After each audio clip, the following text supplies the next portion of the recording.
Yang saya hormati, yang berbahagia Tan Sri dan seluruh ahli-ahli jawatan kuasa masjid, petugas-petugas masjid, pegawai-pegawai, tuan-tuan dan puan-puan, mudah-mudahan dirahmati, diberkati oleh Allah Subhanahu wa taala. Hari ini kita membaca daripada petikan pada kitab Muhimmah fil Ilmil Hadis pada muka surat yang ke-28. Jadi saya minta maaf nota tak mencukupi, jadi yang mana tak dapat tu panjang-panjang kalah tengkuknya. Baik, hari ni kita cerita bab sembahyang, kita cerita bab suami isteri je lah. Minta maaf pada akak-akak, hari ni cerita bab isteri banyak ni. Baik, apabila memanggil oleh lelaki akan isterinya kepada hamparannya, maka enggan ia, maka tidurlah ia padahal marah ia atas isterinya, nescaya melaknatlah akan dia oleh segala malaikat sampailah pada waktu subuh. Baik, yang pertama, Nabi SAW mengatakan bahawa mana-mana isteri yang tidur malam dalam keadaan suami tak redha pada dia, contohnya suami mengajak tidur, isteri kata tak payah, nyampah tengok,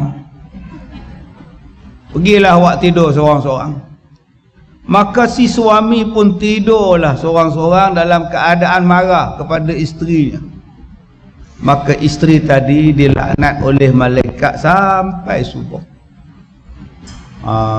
Jadi abang-abang tengoklah betul-betul hadis ni.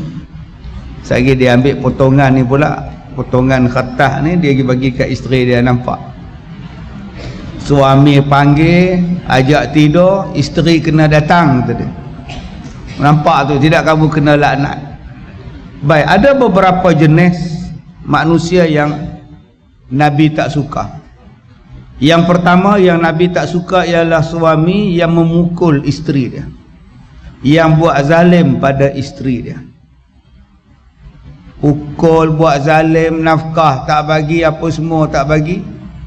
Siang hari dipukulnya, malam hari dinak pula isteri dia. Siang disepak terajang, dipukul, malam-malam pandai pula panggil isteri dia.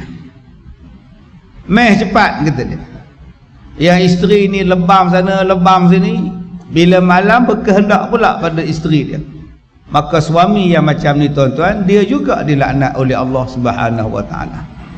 Sebab isteri bukan untuk dipukul, isteri bukan untuk diseksa. Fa imsakum bima'rufin aw tasrihum bi ihsan. Allah suruh suami ni jaga isteri dia elok-elok. Kalau dah rasa tak berkenan, dah tak boleh nak jaga elok-elok, lepaskan dengan jalan baik. Bukan dipukul, diseksa, bila malam berkehendak pula. Jadi sebelum kita baca hadis ini untuk suami-suami, baca dulu, faham dulu. Jadilah seorang suami yang baik, seorang suami yang memberikan nafkah yang sempurna pada isteri dia. Dan akak-akak bila dah dapat suami yang macam tu, dia berhajat kepada kita, pergilah layan suami kita tu. Kalau saja-saja tak mau layan dia tanpa sebab, maka akak-akak ni akan dilaknat oleh malaikat sampai ke subuh besok pagi. Walaupun sebelum semayang tadi siap dengan witir, dengan semayang siap dengan semayang hajat, taubat semuanya sebelum tidur, tapi bila dia engkar kepada suami dia, maka laknat malaikat atasnya sehinggalah pada waktu subuh. Dan cerita daripada keduanya, demi Tuhan yang dijadikan dengan kudrahnya tiada daripada seorang lelaki yang memanggil ia akan isterinya kepada hamparannya, maka enggan ia atas datangnya, melainkan adalah Tuhan yang pada langit itu suruh dan kekerasannya, murkalah atasnya sehinggalah redha daripadanya oleh si suaminya. Dalam satu lagi hadis mengatakan bahawa mana-mana perempuan yang dipanggil oleh suaminya untuk tidur di hamparannya ditolak oleh si perempuan, maka Allah Ta'ala tidak redha kepada si perempuan tadi. Baik, jadi tuan-tuan yang dirahmati Allah, di sini kita lihat tentang peranan seorang suami. Apa dia peranan seorang suami? Pertama, memberi nafkah kepada isteri dia. Kedua, mencukupkan nafkah. Memberi nafkah satu. Yang kedua, mencukupkan. Kalau sekadar beri nafkah, beri juga tapi tak cukup. Awak bagi nafkah pada isteri awak, bagi sebulan berapa ringgit? RM50. Tak cukup itu, sebab itu ditambah, mencukupi kepada si isteri. Yang ketiga, mendidik isteri dia, mengajar isteri dia, memberikan ilmu kepada dia. Yang keempat, memberikan kesihatan kepada isteri dia. Isteri sakit, isteri tak sihat, berikan kesihatan, ubat kepada dia. Kemudian memberikan keselamatan kepada si isteri. Isteri rasa selamat, isteri rasa terjamin dengan sebab seorang suami memberikan perlindungan kepada dia. Jadi apabila dah macam tu punya suami duk jaga isteri, akak-akak saja-saja tak nak layan suami, punya baik suami macam tu, akak-akak saja menolak dia, maka orang macam inilah yang dilaknat, yang tidak diredai oleh Allah Subhanahu wa taala. Baik, satu lagi hadis Nabi sallallahu alaihi wasallam daripada riwayat Ibnu Hibban. Kata Nabi sallallahu alaihi wasallam, salasatun la tuq'adu wa la tas'adu lam hasanatun al-'abdu al-abiqu hatta yarji'a ila mawali fa yusla'u yadahu wal mar'ah as-saqitun 'alaiha zawjuha was-sakran hatta yashuwa. Baik, hadis daripada Ibnu Hibban ini mengatakan bahawa 3 orang yang tiada menerima oleh Allah Ta'ala itu akan sembahyang mereka. Salah satu la tuq'adu wa la tas'adu lahum hasanah. 3 golongan yang Allah Ta'ala tidak menerima sembahyangnya, tidak mengangkat bagi mereka itu akan kebajikan. Pertama, hamba yang lari daripada penghulunya hinggalah dia balik kepada penghulunya. Yang kedua, perempuan yang marah atasnya oleh suaminya hinggalah redha ia. Dan yang ketiga, orang yang mabuk sehingga jaga ia daripada mabuknya, wasakran hatta yaswa. Baik, ada 3 golongan kata Nabi yang Allah tolak semayang. Kita masuk dalam masjid ni semayang sunat tahiyatul masjid, Allah terima kan? Semayang zuhur sat lagi, semalam semayang Jumaat, kemarin semayang, hari ni semayang, sat lagi semayang, Allah terima ke semayang kita? Akak-akak, abang-abang kita datang duduk dalam majlis ilmu ni, nama dia kebajikan. Duduk dalam majlis ilmu daripada tingkat 1 sampai tingkat atas, Allah terima tak pahala kita ni? Kata Rasulullah, 3 yang aku tolak. Pertama, hamba yang lari daripada tuan sehingga dia kembali kepada tuan dia. Kalau kita buka dalam kitab-kitab lain, ulama-ulama membicarakan hamba yang lari ni, al-abdu ni, yang lari daripada tuan dia, tu apa makna? Maka ada ulama yang mengatakan bahawa termasuk hamba yang lari daripada penghulunya semacam seorang suami yang tidak memberi nafkah kepada istrinya sehinggalah dia kembali memberi nafkah pada isteri dia. Baru Allah terima semayang dia, baru Allah terima kebajikan dia. Yang pertama disebut hamba yang lari daripada tuan. Ulama-ulama kata suami juga menempati tempat seorang hamba. Jadi kalau suami juga tak bagi nafkah kepada isteri dia, tak jaga isteri dia, maka semayang si suami ni juga tidak diterima, tidak diangkat kebajikannya oleh Allah Subhanahu wa taala. Baik, jadi tuan-tuan yang dirahmati Allah, itu yang pertama. Yang kedua kata Nabi sallallahu alaihi wasallam, wal mar'ah as-sakhitu 'alaiha zawjuha. Perempuan yang marah atasnya oleh suaminya hinggalah suami dia redha. Akak-akak datang ke sini, ini suami duk bergaduh, duduk semalam tak bercakap. Dari semalam duk bergaduh, tak bercakap suami isteri. Datang dengar ceramah, rasa-rasa dapat pahala, kononnya tak dapat pahala kau. Sebab apa yang bergaduh? Baik, jadi tuan-tuan yang dirahmati Allah, kalau kita menuntut ilmu, akak-akak menuntut ilmu tu wajib. Tak payah minta izin suami pun tak apa. Abang, saya nak pergi masjid, hari ni ada kursus apa? Kursus maya. Suami cakap jangan pergi, abang tak izinkan. Maka wajib akak pergi walaupun suami bantah, dan tak berdosa. Jangan tak datang pula. Kenapa tak datang ajak? Semalam kita buat kursus mayang, Allah, suami aku tak izinkan aku, dia ajak aku pergi karaoke. Maka berdosa lah. Suami melarang tu berdosa. Melainkan kalau suami dah buat kursus di rumah. Lihat, mai abang ajar cara-cara semayang yang perfect punya. Suami dah ajar dah A sampai Z, maka akak-akak tak payah keluar. Tapi kalau suami pun bengong, pun tak pandai, isteri nak pergi belajar, suami tak izinkan, pergi je belajar, hukumnya sah, hukumnya wajib. Dan suami yang melarang tadi hukum dosa. Suami cakap engkau pergi tu aku tak reda, berdosa engkau. Tak adanya berdosa, abang yang berdosa sebab larang saya pergi belajar. Satu.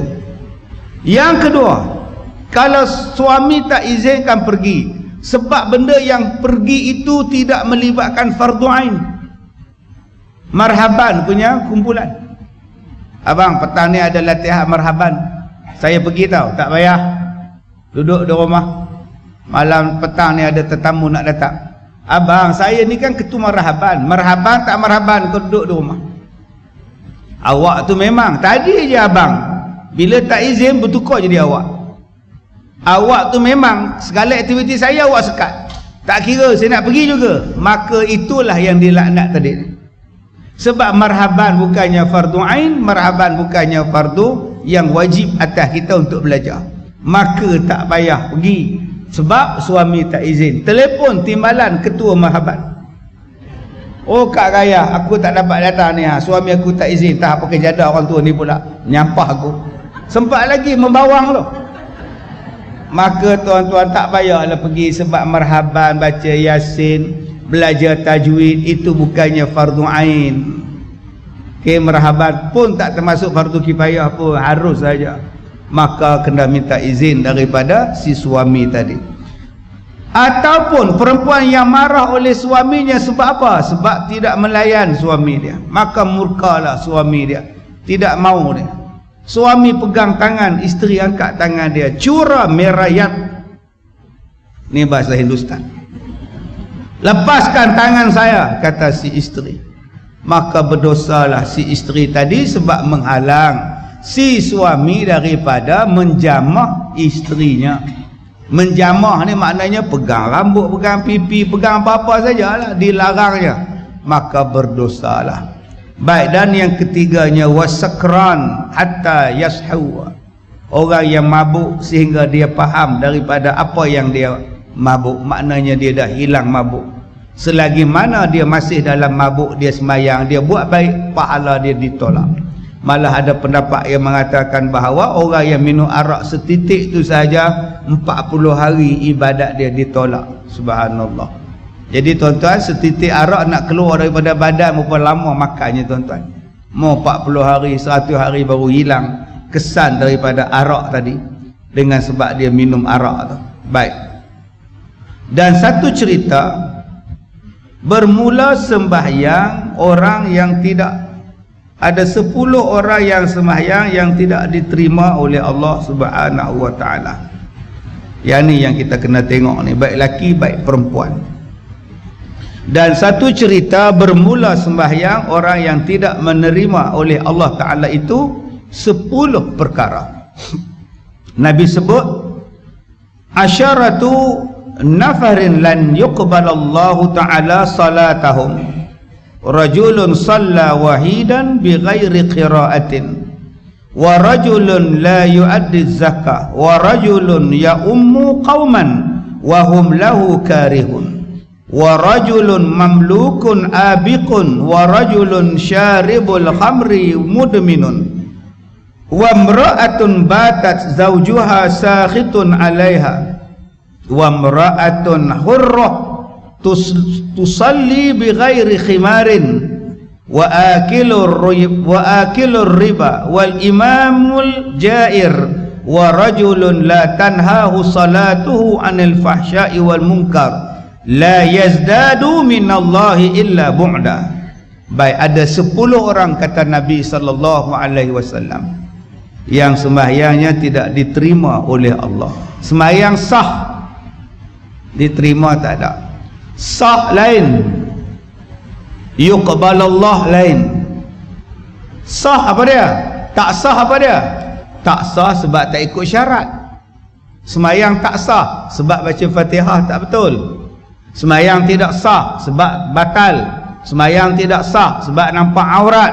Sembahyang tidak sah sebab tidak bersuci dengan betul. Maka itu tidak sah. Bila tidak sah, tak ada pahala.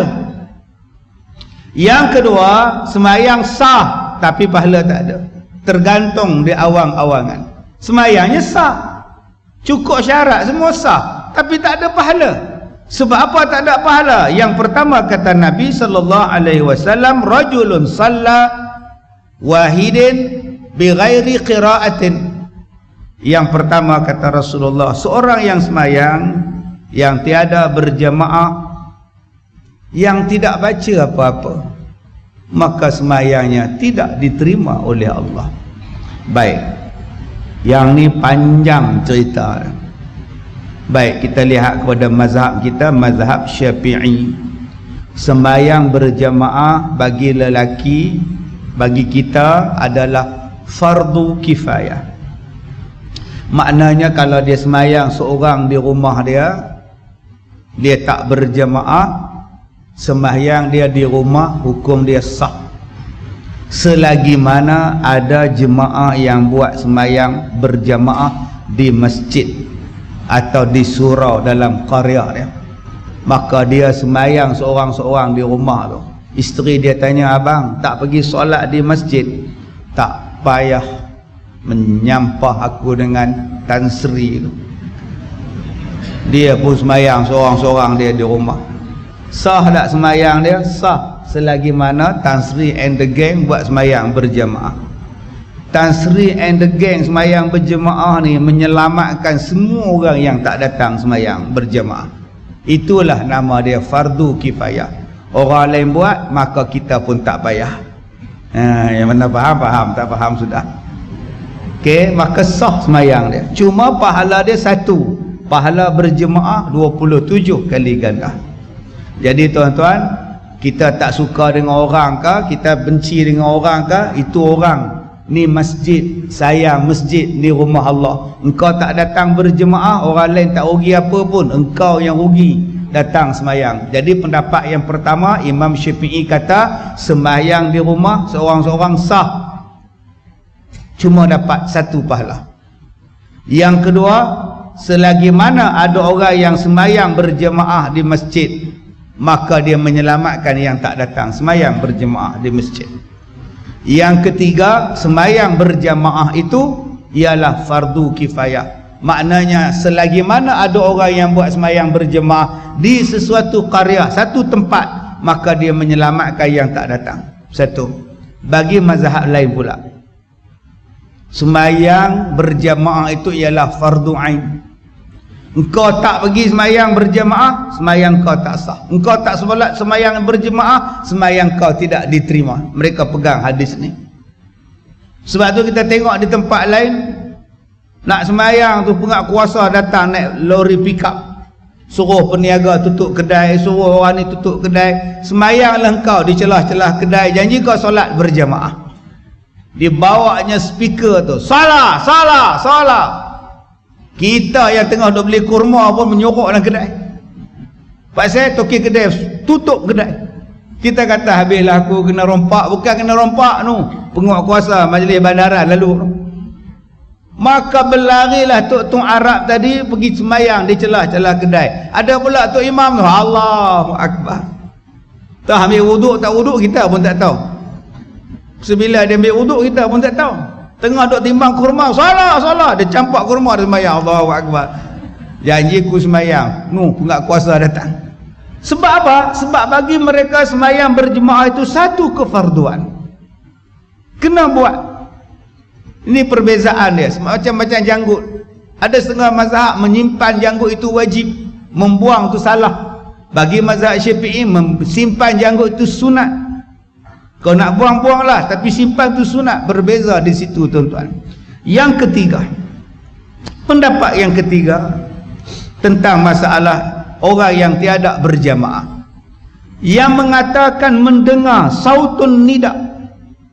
Sautun nida ni apa? Suara orang yang memanggil Allahu Akbar, Allahu Akbar, tu nama dia azan, atau istilah lain bang, atau istilah lain sautun nida.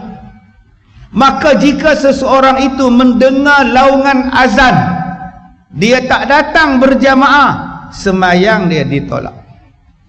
Dengan syarat suara yang memanggil azan itu adalah suara original, bukan suara pembesar suara. Maknanya dia duduk atas apa nama menara tu, dia bang original. Allahu Akbar. Setakat mana yang dengar? Pak Ahmad Tempel yang sapu sampah dengar, Haji Dolah yang kutik sampah dengar, Haji Din yang baru parking dengar. Solat berjamaah bagi mereka itu berjamaah. Buat. Kalau tak semayang berjemaah, hukumnya tidak diterima semayang dia. Maknanya ustaz, kalau guna pembesar suara dekat 1 kilometer dengan ustaz, takkan saya nak datang ustaz. Sebab tu saya kata tadi, ada ulama yang mengatakan bahawa mendengar suara original tanpa ada alat pembesar suara, maka yang mendengar suara itu kena semayang berjamaah. Kalau tidak, semayangnya tidak diterima oleh Allah Subhanahu wa taala. Yang keempat, hadis ini apa maksud? Yang keempat ialah orang yang semayang seorang-seorang bighairi qiraah, dia tak baca apa? Allahu Akbar, Allahu Akbar, Sami Allahu liman hamidah, tak dibacanya Fatihah, maka tidak sah semayang dia, tidak diterima semayang dia. Berbeza dengan orang yang semayang berjemaah, tak sempat baca Fatihah, sah semayang dia, sebab dia terpergi kepada Tok Imam. Tok Imam baca Fatihah, Allahu Akbar, Bismillahirrahmanirrahim. Makmum tadi baru parking, jalan, masuk dalam masjid, masuk dalam saf, Allahu Akbar.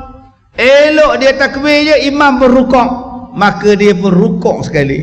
Dalam hati dia kata, alhamdulillah tak payah baca. Malah betul tuan.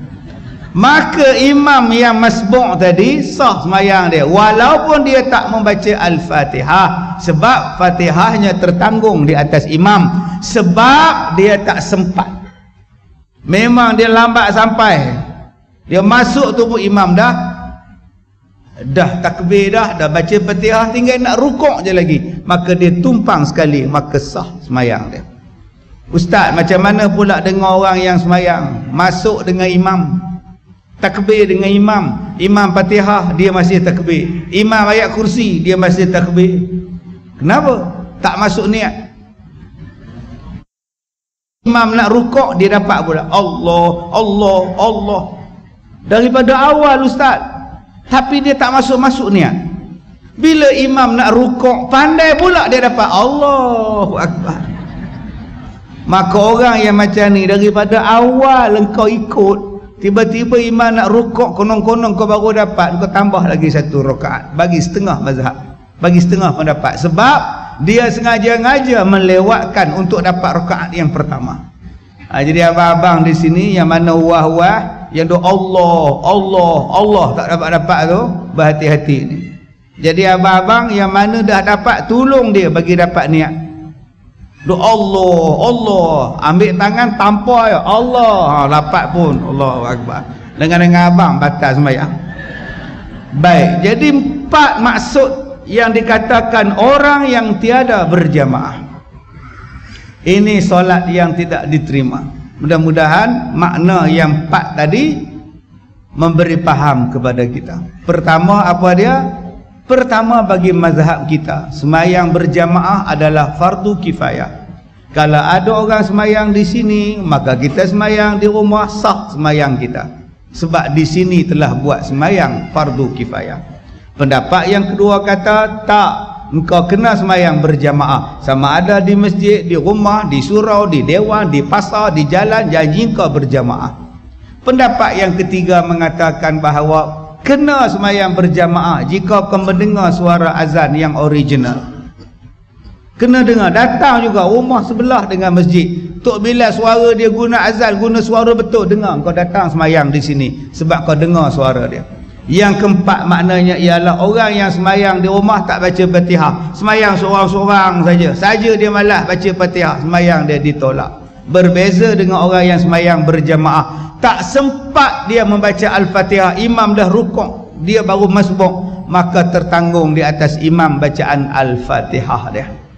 Boleh faham ni akak? Boleh faham nah? Okey, baik. Yang kedua, sembahyang orang yang tidak membayar zakat. Wa rajulun la yu'addi zakah. Tuan-tuan, di dalam Al-Quran ada ayat-ayat yang berkembang. The twins, ayat yang berkembang. Allazina amanu wa amilus salihat. Amanu wa amilus salihat, berkembang. Lagi wa aqimus salah wa atuz zakah, dirikan semayang, bayarlah zakat. Nampak tu? Inna fi khalqis samawati wal ard, langit, samawat, wal ardi, bumi. Ini ayat-ayat yang berkembar, lepas satu, lepas satu. Apa maksud? Maksudnya ialah ambil dua-dua, tak boleh ambil salah satu. Kalau nak jadi orang beriman, mesti buat amal soleh. Kalau kau beriman tak ada amal soleh, itu belum cukup syarat. Kalau kau semayang, kau mesti bayar zakat. Kalau kau semayang, kau tak bayar zakat, semayang kau ditolak. Kalau kau bayar zakat, semayang kau tak buat, zakat kau ditolak. Maka nak diterima, dua-dua kena buat. Semayang kena buat, zakat kena buat. Zakat kau bayar, semayang kau tak buat, zakat reject. Semayang buat, zakat tak ada bayar, semayang pula di reject. Jadi dua benda ini kena buat dua-dua sekali. Orang yang tak bayar zakat, semayang ditolak. Selesai masalah. Zakat apa Ustaz? Ni akak-akak ni zakat barang emas. Di rumah ni ada 10 kilo. 10 kilo emas. Allah. Ngalahkan Firaun ni. Punya banyaknya emas ni, pergi bayar. Okey, yang hak kita duk pakai daripada sini sampai ke sini, dua-dua belah 500 gram lebih dah Ustaz. Oh, yang pergi bayar. Okey, yang duk simpan di rumah 80 gram lebih, pergi bayar. Sebab tu ada orang yang malas bayar zakat, dia bagi barang emas dia ke anak-anak dia. Nah, ambil lah, mak tak nak dah, ambil lah. Aku tak reti nak ngira zakat, ambil. Pening kepala aku. Sekarang aku tak ada barang emas, senang. Habis-habis kuat getah je. Gelang getah je, yang tu tak ada zakat makcik oi. Sampai ke tengkuk pun pakai lah, tak kena zakat. Habis nisab, habis haus zakat, dia minta balik. Bawa balik barang emas mak. Mak dah bagi hari tu. Aku bagi sebab aku nak ngelakkan zakat. Oh, menipu punya mak. Jangan duk tipu Tuhan. Ingat-ingat Tuhan tu bodoh kan. Boleh tipu-tipu, bagi waktu ambil, waktu nak bayar zakat dah habis haul, minta balik. Itu nama dia pembohong. Jadi abang-abang, bayarlah zakat pendapatan, kiralah zakat simpanan, zakat saham. Bayar. Teruk-teruk saya bayar zakat Ustaz. Teruk-teruk saya bekerja, senang-senang pula saya bayar zakat. Macam tidak ada orang miskin dengan bayar zakat. Tidak ada miskin dengan sebab sedekah. Aduh, apa ni? Tuan-tuan nampak tak prospektus sekolah saya di belakang? Hak mula-mula muka depan tu banglo tu, itu tahfiz.